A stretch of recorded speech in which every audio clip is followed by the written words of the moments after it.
Mukita makanjiba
irreensa malkaatiin nu geesse Waaqayyo barri bara nagaa ta'u, barri bara quufaa ta'u, barri bara jaalalaa ta'u, barri bara tokkummaa ta'u, barri bara araaraa ta'u, barri bara dhiifamaa ta'u. Xinnaan keenya haa guddatu, guddaan keenya olee haa bulu, wallaalaan keenya haa beeku, beekaan keenya haa fulla'u. Yaa Waaqa kan barbaadnu kan Waaqnis kan barbaadu dacheen kan barbaadu nagaadhaa nagaa nuu itichi. Yaa Waaqa jaalala nuu baay'isi, tokkummaa keenya jabeessi, tokkummaa keenya jabeessi, irree keenya jabeessi, irree keenya irree tokkummaa taasisi, irreensa keenya irreensa tokkummaa taasisi. Kan nagaadhaan dhufe nagaadhaan irreeffatu Waaqayyo kadhannaa kana nuuf dhaga'u, hunduma keenyaaf nuuf dhaga'u, xinnaaf dhaga'u, wallaalaaf dhaga'u, beekaaf dhaga'u. Ani kanan jedha Waaqayyoon irra jeebbisaa ulfaadhaa barakadhaa gadaan quufaa gabbinaa horaa deebanaa of kalaa. Hundumaa hin dandeessaa mee si kadhannaa nuu dhaga'i. Si kadhannaa nu owwaadhu. Waaqni nagaan nu bushe nagaan nu haooshu. Waaqni nagaan nu ooshe nagaan nu habushu. Irra goraa nu haooshu. Dogoggora nu haooshu. Afaan keenya tokko haa godhu. Garaa keenya tokko haa godhu. Mee bara kana kan dhukkubsate Waaqayyo nuuf haa maaru. Araar. Araar. Xinnaaf araar. Guddaaf araar. Isas jiruuf araar. Isa manatti hafeef araar.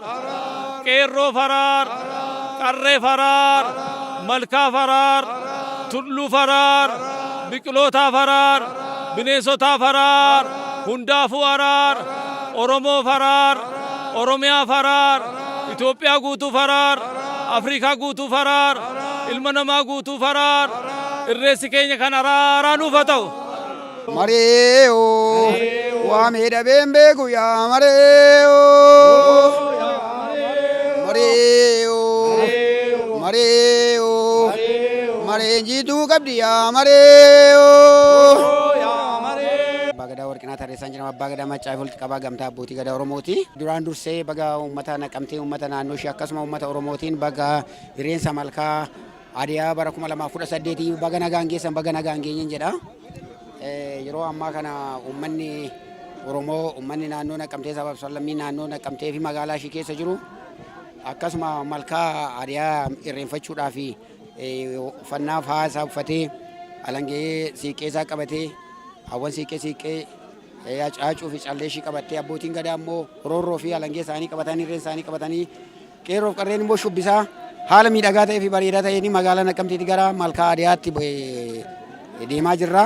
Irreensa tokkummaa kan jaalalaa kan dhiifamaa kan nagaa fi kan eebbaa kan galataa waan ta'eef bakka irreensaa kana duudhaaf safuusaa eeganii safiffannaa isaa eeganii calqabaa hanga xumuraatti milkaa'ina akka xumurru dhaamsaan qabaa baga geessan baga geenyan jedhaan. An kan inni dhufe godina Jimmaarraayyii maqaan koo haadha Siinqee Sawudaa Muusaan jedhama. Irreecha malkaa adiyyaa irreeffachuudhaaf dhufnee jirra. Irreechi kun irreecha naga qabeessa, irreecha jaalalaati, irreecha milkiiti. Jedheetan irreeffachuudhaaf deemaa jirra uummata bal'aa wajjiniin. Irreechi nageenya, irreechi tokkummaadha, irreechi jaalala, irreechi araara, irreechi maalummaa Oromoo kan itti beeksifannu kan tokkummaan Oromoo irratti mul'atudha. Haadha Siinqee Tiksti Dibaaban jedhama. Kanan dhufe godina Buunoo Beddellee Raayyuu aadaa keenya duudhaa keenya ibsuuf ammas fuulduratti calaqqisiisuuf jennee godina kana dhufnee jirra jechuudha. Irreechi nageenya ta'uusaa, irreechi nagaa ta'uusaa, gadaan nagaa ta'uusaa labsinee fuuldurattis immoo akka fuulduratti ba'uttis immoo nageenya isaa ibsu barsiisuu qabna jechuudha. Tasfeetu ijoo qixxaatan jedhama walis irraa jedhu dhufen baga macaa walisuuti. Ganni furdaa booruudha malkaan taliilee firri wal argee gaafa jedhu gammachuudha. Kan immoo qabatee dhufu immoo aadaadha abaaboo. Aadaa jechaan aadaa Oromtichaati. Maal jedhaa baga ganna bacaqii nagaan baatee waan hortee horattee wajjin ibsaa 8 qabdi 8 dura siyyaa naannoo jedha. Ibsaa 8 kan jedhamu abaaboo ifa sana qaroo 8 qaba. Achumarraa ka'eeti dhugeeffateeti Oromoon waan dhugaarraa ka'eeti. Uumama qabatee uumaa kadhata. Uumama kan jennu namarraa kaasee biqiltuun hundumtuu uumama. Namnis uumama biqiltuun qabatee deemus uumama coqorsa qabatee deemaa aadaa qabatee deemaa uumama. Kan kadhannu immoo uumadha. Uumaan waaqa tokkicha waaqa malkaa uumte waaqa tulluu uumte jedhee kadhata.